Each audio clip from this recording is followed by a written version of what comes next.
Did you record it? So welcome to the recording, and I've just been talking about MTD, how it's finally here, and that we now need to sort out what we're doing. So we've got 4 submissions throughout the year, quarterly submissions on a fairly tight time frame. And what do those entail? Well, it's not actually a full tax return. HMRC have been saying that from the beginning, but you don't quite trust them. They're also at this stage not too concerned about the quality of those submissions.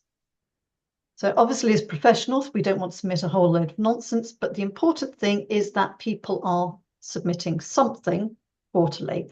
They'll look at the detail on the final year-end submission. The thing is that we also need our clients to be keeping digital records. That is a requirement. So we've got digital records, we've got the submissions. The difficult thing for me is that first year when we have to finish off the 2026 tax returns. We'll be doing from April 26 until 31st of January 2027. In the meantime, we're submitting quarterly returns for June 26, September 26, and December 26. We will be managing a double workload. How are we going to do that? We're going to suddenly conjure up twice as many staff from nowhere. You're presumably as busy as I am, which is pretty busy. And so we need to sort ourselves out. So what we are trying to do is to get our clients ready ahead of the game and get as many as possible going live from this year. So they will be used to doing the quarterly submissions. We've got time to iron out our things.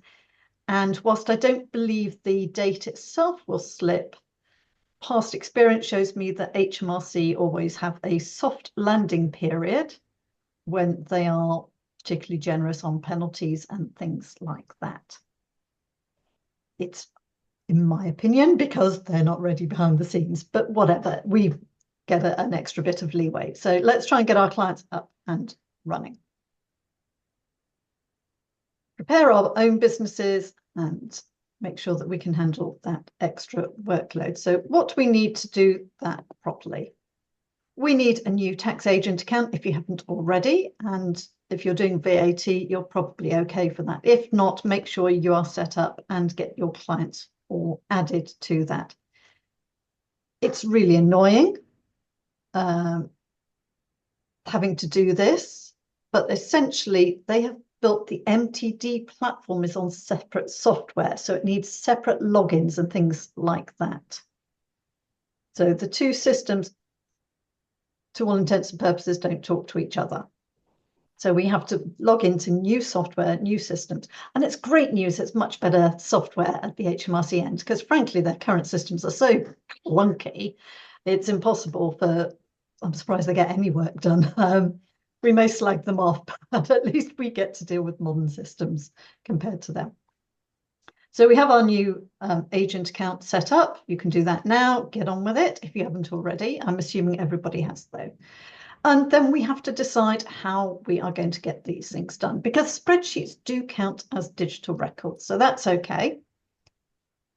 And we can use bridging software to do the submissions. But can our clients do that? Does that mean that we then have to do all these quarterly submissions when we're already busy? Thank you very much.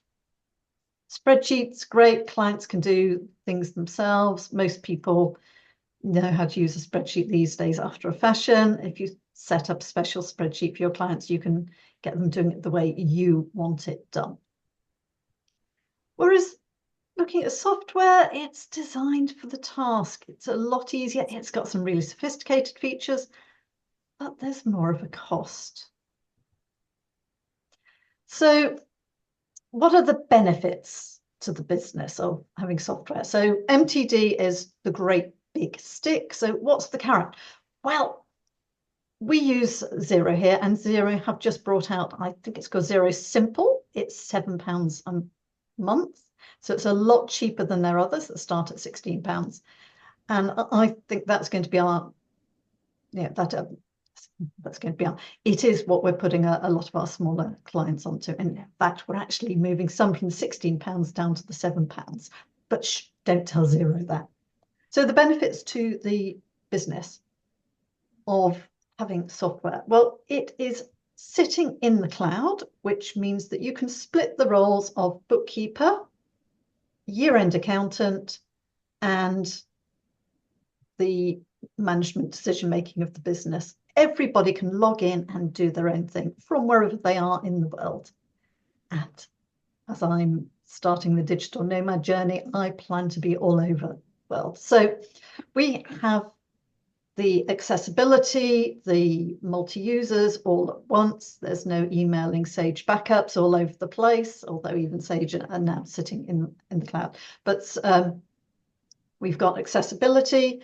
We have got the things that we can tag on, the optical character recognition software of things like HubDoc comes with Xero. It's free. It's a little bit clunky, but it's free. So if you've got low volumes, you can use that.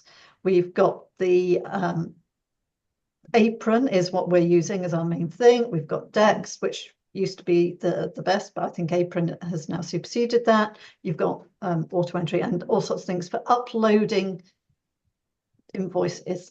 And so all your client needs is their phone. They can take photos, upload it, and then they can do that, or they can forward their emails to the appropriate bit of software. They can connect their banks, of course, which if they can't connect it, what we do is we go on a Zoom call and take them through it that way. So I'm keeping an eye on time. I'm aware you all need to grab some lunch as well if you're not already stuffing your faces while you listen.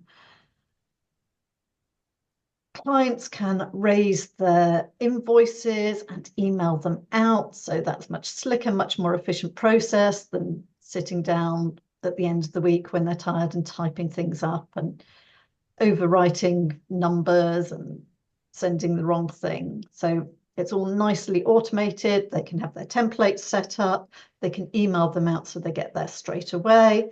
They can take payment online. We attach a Stripe card, and there are other things that you can attach. You can put PayPal and others onto the invoice, so the customers can click a button and make payment, or you can use Go Cardless to collect by direct debit. If they've got some sort of service that they invoice for on a regular basis, so if it's a software subscription or if it's some sort of retainer, then you can have the recurring invoices set up. Automatic reminders can be sent out from the software. So all of a sudden, we're improving your client's cash flow just by having them on software. We're reducing the bookkeeping to something quite manageable. I always tell clients, take a photo of your grandchildren or your children, whichever. You can use this Apron, HubDoc, whatever it is that we want to use. We can attach all sorts of other software for pulling out management accounts if the ones within Xero aren't enough. But it means that, as HMRC intended, clients can see how much profit they're making and they can set aside money for taxes throughout the year. There's no more getting to the end of the year and then not having enough money to pay their taxes. They can see the profit, they can estimate. We have a bespoke report we've written in Xero that allows them to see how much they can take out of the business, how much they should have set aside for tax. So you can set one up if you want to, or just tell them to set aside X%, because it will vary a little bit with each client. Benefits to the accountant, well, we get up-to-date information with having all the quarterly submissions done. We're not chasing clients for books. So we might be initially, especially chasing them every quarter, but once they're into the quarterly habit, then the year end becomes much tighter, much slicker, things like that. And I'll talk to you about how we're going to handle the quarterly ones and how we're going to handle the year-end stuff. The cons, the only downside is the cost. But if you're getting all these other benefits, then we start to be able to get something extra for that. And with real-time information, as Mark Lee says, we are able to give clients the proactive advice they want. Now, I'm a business advisor, I'm a qualified business coach. So as well as coaching accountants, bookkeepers, I also coach business clients. Obviously, I'm going to want that. But sometimes you can't always get business advice that you can charge for. But we can be a little bit more helpful, which at least gets us a few brownie points. Clients stay with us longer, we might be able to tweak up our fees a little bit, and they'll refer us. So they're happy with us. We need to be looking at automating, systemizing, and delegating everything. If you've been to any of my coaching sessions, you will know this is what I focus on. It's how I managed to work a 25-hour week and build a scalable, saleable practice. We need to be building our plans. So first of all, you need a plan. Welcome, well done for turning up here and doing that. And then we need to allocate the tasks. So we are allocating between the client and our own team, and then within that team, who's going to do that. And I'll tell you how we've triaged our clients. We need to be sending out reminders, because although clients are responsible for meeting the deadlines themselves, they are rather dependent on us to handhold them a little bit. I've talked about how we have this overlap of the 2026 self-assessment deadlines, also overlapping with the first 9-10 months of MTD, and how we are starting early to have a little dummy run to get as many of the good clients on there. The more clients you can get starting now, the fewer that you have to handhold next year. So even if you only get a handful of clients on this year, you've ironed out the kinks with them, you've ironed out the kinks with your own systems. Pricing, we need to consider, will we be pricing? Now, depending what we're doing, we may or may not actually be incurring extra costs here at Minerva Accountants. And I'll take you through that as I take you through our triage. What we do have are a few clients who I want to sort of bump up their fees. They've sort of on legacy fees. So it gives a good opportunity to increase all those lower fees in line with our other ones. So what do we have? Yes, we've got the deadlines. So we've got those on 50,000. We need to prioritize the 30 and the 20. So 50,000 comes in 2026, 30,000 the year after, 20,000 the year after that. I was hoping they'd got rid of that 20,000 altogether. I'm not quite sure it's much benefit, but it'll be so easy to do by then. So we are triaging our own clients depending on whether they are simple businesses, simple structures, simple trading, not too seasonal, or whether it's complex. So if they've got poor or no bookkeeping at the moment, if it's a simple business, you can probably just give them a bit of training, how to do it themselves. So stick them on Xero, tell them what to post where. We've got 5 training videos that I've made for our clients. So Xero does some lovely training videos, but they just talk about using the software. So our training videos talks about the bookkeeping behind it as well. You can claim this, but you can't claim that. So that's why we have those 5. Beyond that, we just tend to send people the actual links to the actual Xero videos. If it's complex, then this is a good excuse to get them to get a bookkeeper in. Bookkeepers are worth their weight in gold. Many of you here are bookkeepers. You are absolutely fabulous. Couldn't manage without you.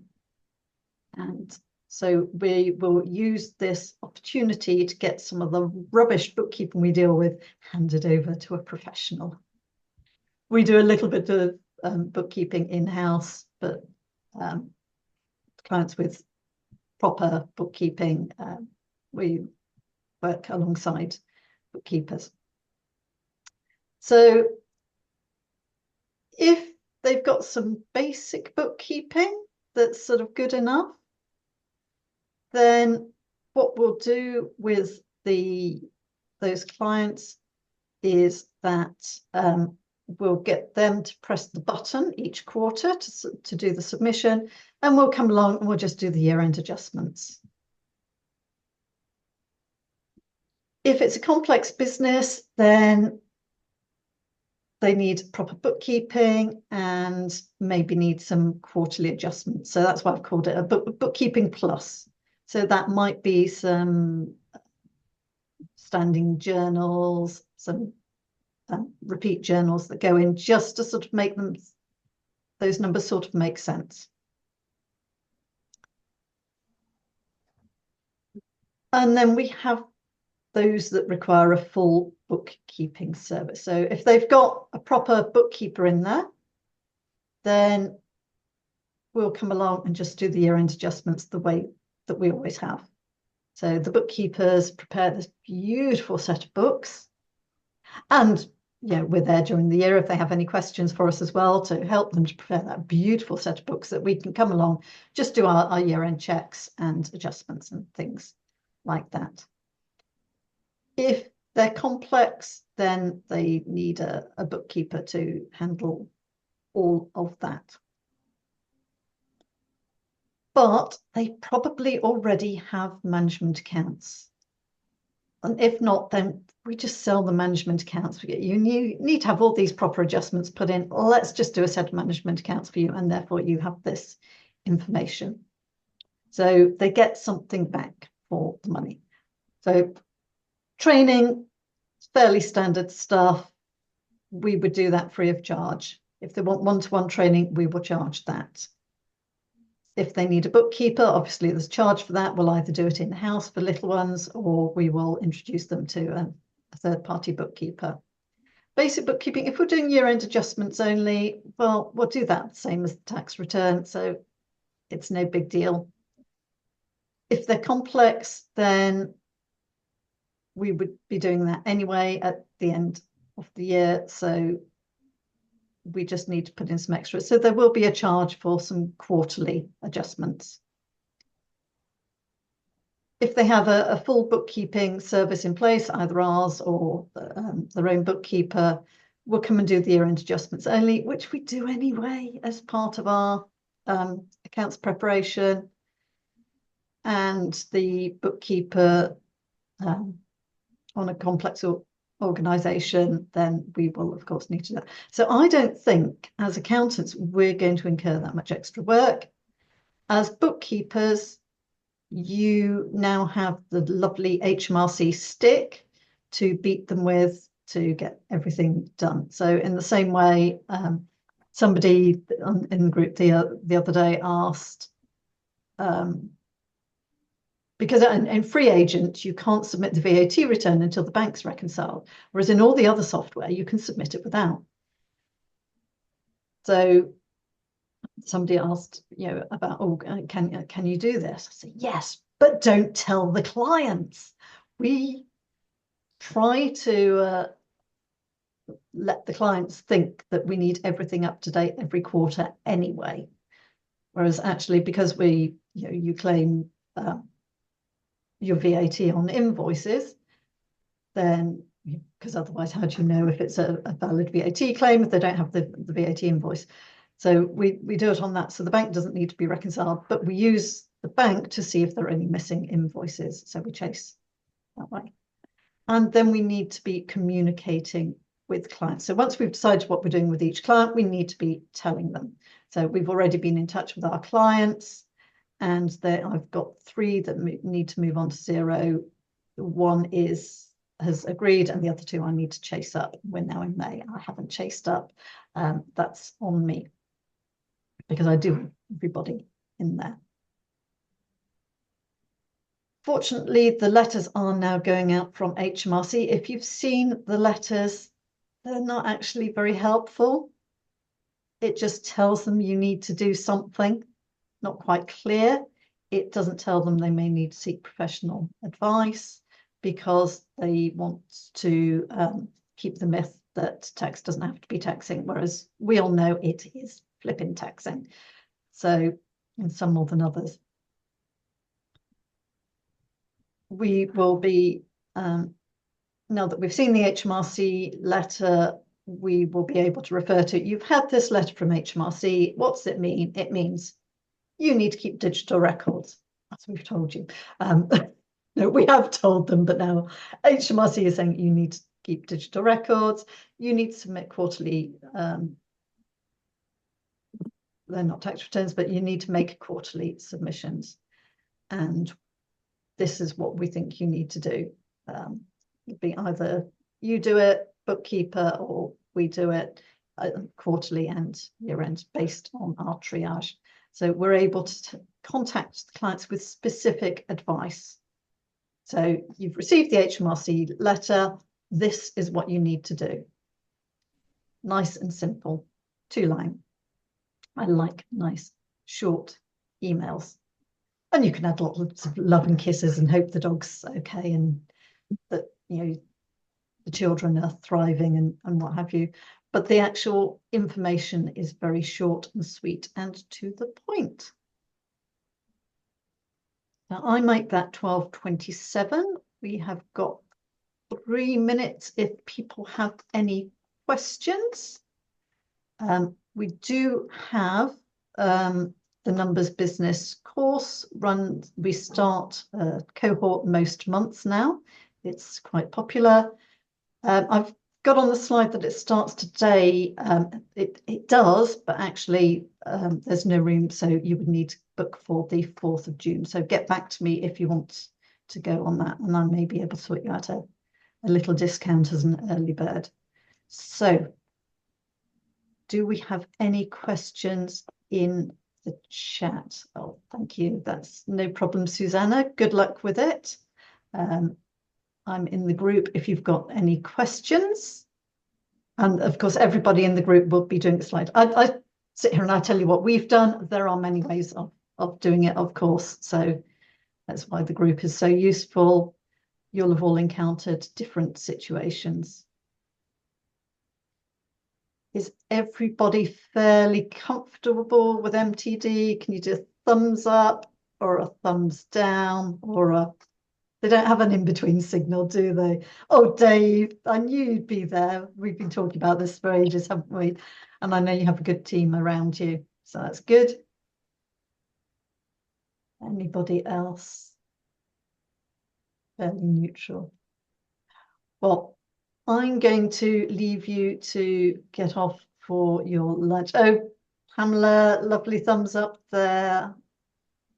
I'm happy everybody, and in a way it's a little bit of self-selecting. The people who come to these are the people who are up to date on their CPD and have at least been thinking about it, if not implementing stuff. So thank you for coming along, and I will hopefully see you shortly. Be lovely.